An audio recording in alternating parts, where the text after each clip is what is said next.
सरगुजा आदिवासी विकास प्राधिकरण के उपाध्यक्ष और भरतपुर सोनहत के विधायक गुलाब कमरोहा गरीब परिवार मन ला शिक्षा, स्वास्थ्य और अन्य कार्य के जरूरत ला देखत 5,000 से 1,000 तक के आर्थिक सहायता गरीब परिवार ला दिए गई। जन परिवार ला आर्थिक सहायता के काफी जरूरत रहीस। वो गरीब परिवार विधायक के पहल ले काफी खुश दिखत है।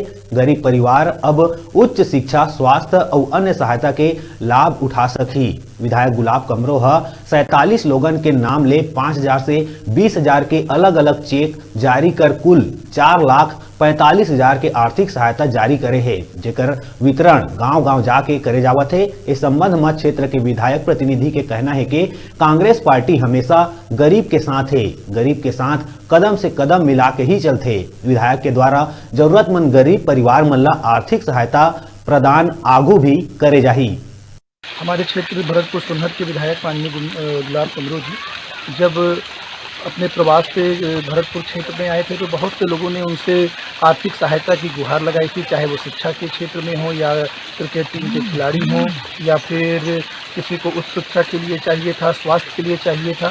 तो जो भी ऐसी मांगें आई थी उसको संज्ञान लेते हुए माननीय विधायक महोदय जी ने चेक जारी किया है और उसी चेक का वितरण हम लोगों के द्वारा गाँव-गाँव जाकर किया जा रहा है। बेराय चोटकुन ब्रेक लेके ब्रेक के बाद फिर मिलबो। तब तक देखत रहा आप मन के अपन चैनल न्यूज़ 36 छत्तीसगढ़ के आवाज।